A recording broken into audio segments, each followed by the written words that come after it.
What's that plot device you hate with a burning passion? Someone has a serious gaping wound under their shirt and is bleeding out, but the rest of the group hasn't noticed. Hey, you alright? Yeah, it's nothing. Stupid computer hacking, cyber terrorist, or video surveillance scenes that bend the rules of what technology can actually do, for the sake of drama. Meh. Find him. Good guy computer geek. Sir, they've hacked the entire city. I can't find them. They're better at hacking than I am. Meh. I don't care. Pinpoint their location, and you have until the end of this sentence to do so or you're fired. Good guy computer geek. Enhance. Enhance. Enhance. They're at City Hall, but that's where we are. Meh. Mother of God. Explosion. Watched an anime last weekend where the police computer genius lady was in a hacking battle with some dude in a hotel, and I crap you not, she was using freaking set of pedals as well as mouse and keyboard. Show about local cops equals FBI is bad. Egotistical. Doesn't know jack crap about the situation. Show about FBI equals local cops are literally inept monkeys with guns and frick up everything. Every crime show ever. Maybe not a plot device per se, but car chases. It's always some crap that the good guy in his 1980s shitbox is able to outrun the bad guy in a brand new Ferrari, or when halfway through a chase, the good guy suddenly realizes he didn't press his gas pedal fully to the floor. All that, combined with the super short camera cuts that make sure you can't really see what's happening, makes me really hate the movie. Hero, I'm off to fight the villain. You stay here where it's safe. Non-hero, no. Even though I have been a useless shrinking violet this entire movie, I must suddenly become brave and put both of us needlessly at risk by coming with you. Because, goddammit, the script writing for dummies book says we must share more scenes together. Besides, you need me, hero. Obviously thinking, why the frick do I need you? Alright. And then they get in trouble, so the hero nearly dies trying to save them, or the bad guy gets away. Detective goes on vacation and suddenly a murder happens right there. That's because crime doesn't take a vacation. The fricking phones in horror movies are always low on batteries. Look at this butthole with his preparedness and responsibility beyond the next 15 minutes, over here. Wait, I can explain. Then the other character walks away and is mad forever, even though there is a perfectly legitimate explanation. This is especially bad when the explanation takes no more than 1 or 2 lines, but they still decide not to explain because the other character didn't wait. Okay, they turned their back on you and are walking away. They can still hear you, dumbass. Violent hypocrisy. Whenever the villain needs to die, but the hero can't kill them because killing is wrong, always ends with the villain dying by some other means, and the main characters are always happy the villain is dead. Absolute balls. The hero has usually mowed through a few dozen masked henchmen in order to get to the villain, but they don't count because they don't have names or backstories. Let's put a huge butt timer on the bomb to show when the bomb will explode. Of course the hero will defuse the bomb just a second before the bomb would have exploded. In TV shows, when there's an episode where a skill or hobby is randomly that has not been mentioned before and it is somehow essential for solving the conflict that day, then that skill or hobby is never mentioned again. Especially when it's a hobby and they make it seem like they're advanced participants in that hobby, but it's the first and last time it will ever be mentioned. Oh yeah, I like to pick locks for fun. The two people who hate each other's guts, but are having wild maquillette sessions by the end of the movie. Beginning of movie, you stand for everything that I've hated my entire life. Characters fend off a few bad guys. End of movie, you fight pretty good for her. Proceeds to hook up. The beautiful female detective with a troubled past who needs a man to help her. She weighs 95 pounds and can kick the butt of a 250 pounds guy with one punch, but she's so lonely in her crappy apartment. Then she gets a new partner who's a writer, magician, psychologist, mentalist. And first they hate each other's but fall in love at the end. Edit. I forgot Psych and Lucifer. Hey, I liked Castle. I don't have time to explain right now. Plot confusion ensues. When the heroes hatch a half-baked plan to save the day without any evidence that it will work, only for it to save the day. Okay, how do we stop him? I read this comic once. Okay, we'll go with that. Day is saved. It's definitely the all the main characters are related trope. That mysterious figure who has been helping you out for 2 seasons. It's your mom. Once Upon a Time is famous for this. I ended up dropping the show in season 2 because of that crap. When the hero is ridiculously outmatched like 50-1, but for some reason the bad guys attack one at a time. Sometimes in kung fu movies, I like watching the guys in the background who are just making moves and changing stances while the hero fights another guy. Character coughs. Oh, he is going to die. Female character throws up. She's pregnant.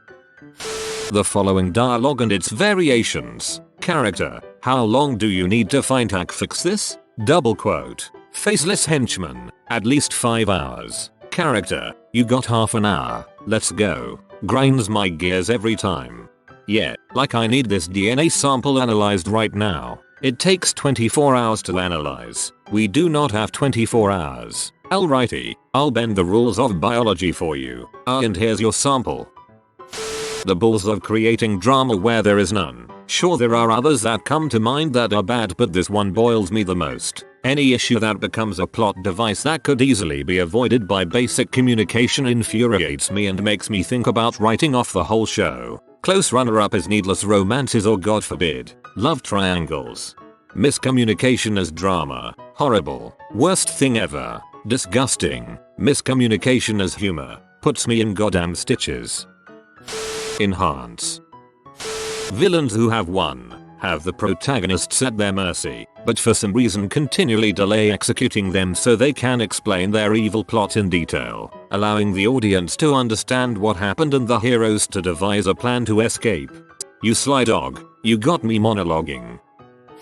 For anything set anywhere near modern times, the lack of ability to communicate with someone remotely should never be the limiting factor. Oh no, my cell phone just died, so I have to drive 100 miles per hour across town to tell my partner this super important thing. Wait, never mind. I live in anywhere on the fricking planet and can politely ask any of the 50 people here in this diner if I could borrow their phone for a second. More unrealistic, someone actually remembering a phone number.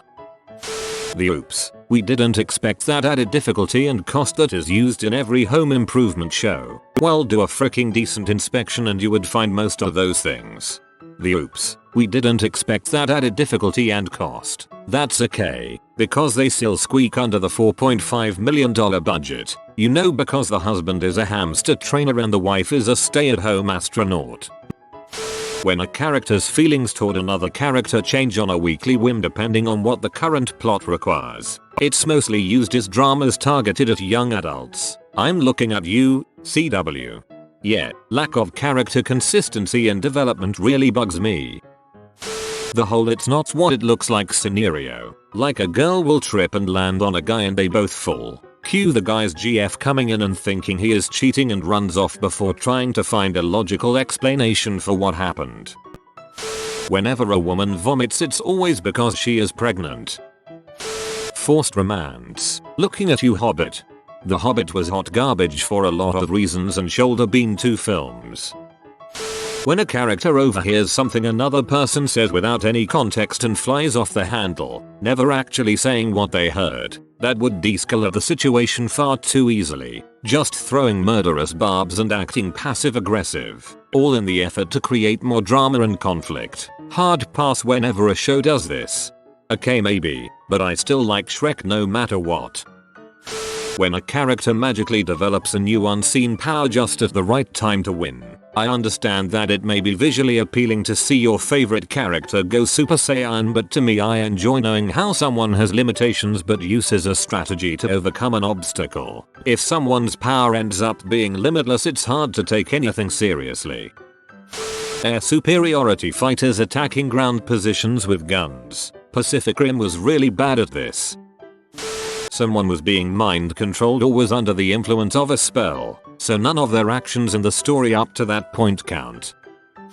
The misunderstanding that would be cleared up if the characters just talk to each other for 2 goddamn minutes, but they don't, so it causes drama for an entire episode.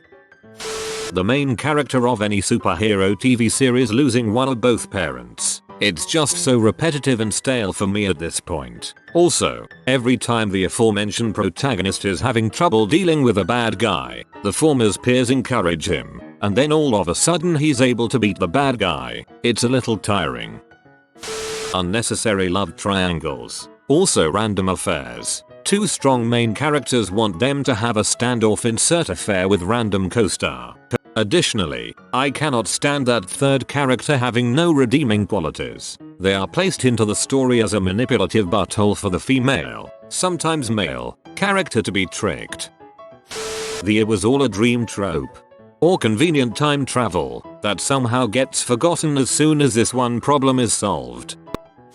Anytime there's a conversation in one place, scene changes to a new location, and they're back on the exact same spot in that conversation. They apparently didn't talk about it at all while traveling there. Also, characters are about to kiss, reveal feelings for each other. Someone interrupts them. They suddenly forget about the situation for a week/5 episodes.